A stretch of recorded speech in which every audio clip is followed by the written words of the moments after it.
Bobavakian, Revolution. Number 23. Truth is truth. There is no such thing as different truths for different people. People's experiences may be different, but the truth about all that is the same for everybody. Once more, truth is truth. And it has to be plainly said that direct experience is not in itself the basis for grasping the truth. Experience is only the threshold of correct understanding.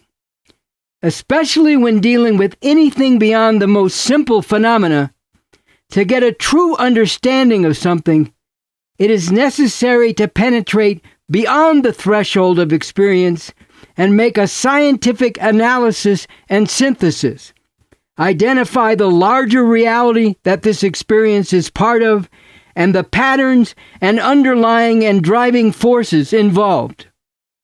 This scientific method can be and needs to be applied by people generally, not only in terms of what people experience directly, but with regard to human experience more broadly.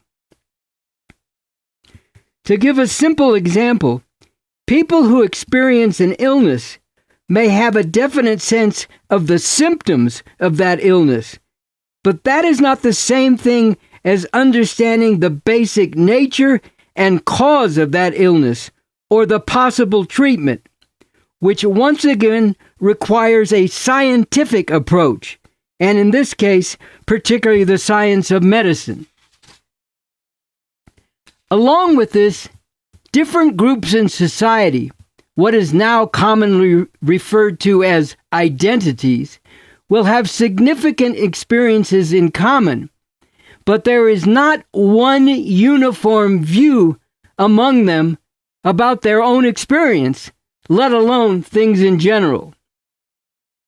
So the all too common notion that this or that identity should decide about things relating to them as an identity ignores the fact that there are divisions among every identity, individual differences, and more importantly, social and class divisions, and along with this, many different ideas and views of things.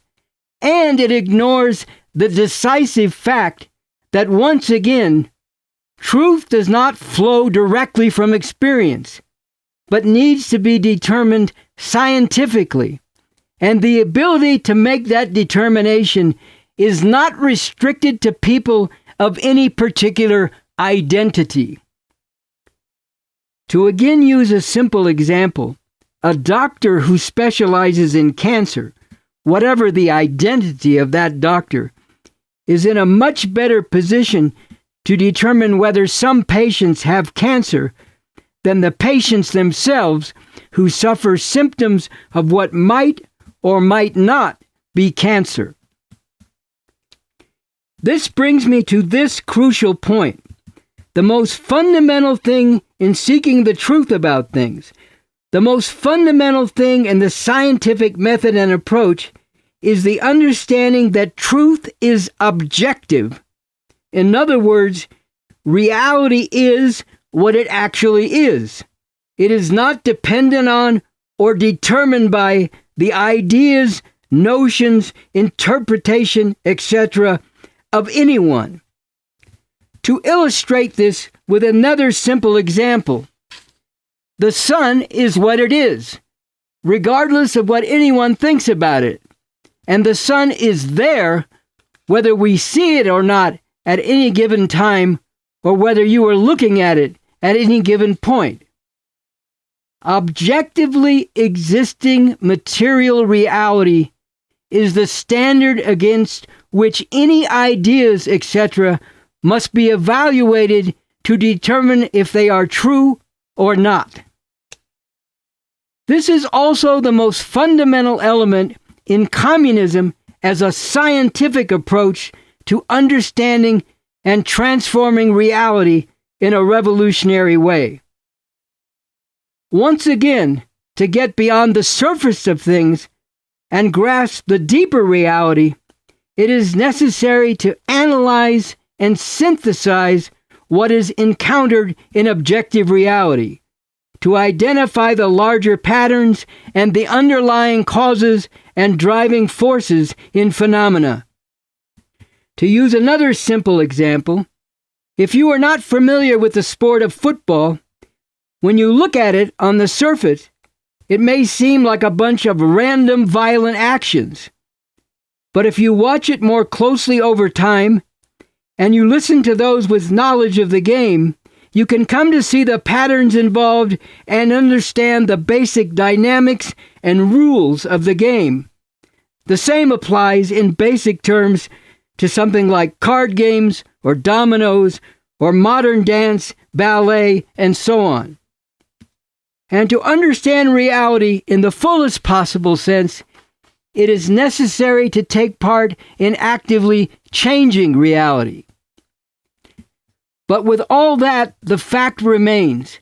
Whether things are true or not depends on whether or not they are an essentially correct reflection of objectively existing material reality, whether or not they correspond to how material reality actually is. Any attempt to deny or distort these standards and criteria, for example, claiming that truth is dependent on someone's position in society, their identity, their standpoint, or any interpretation of reality flowing out of partisanship to a particular group or cause, will only lead people away from really understanding the world and changing it in a positive way. When this denial or distortion is carried out in the name of quote-unquote communism, that represents a fundamental departure from its actual scientific approach to understanding and transforming reality in a revolutionary way, and is bound to take things in very bad directions. All this is why it is so important to insist on and struggle fiercely for a scientific approach to knowing and changing the world in a revolutionary, emancipating way. It is why I have devoted so much emphasis to this in developing the new communism.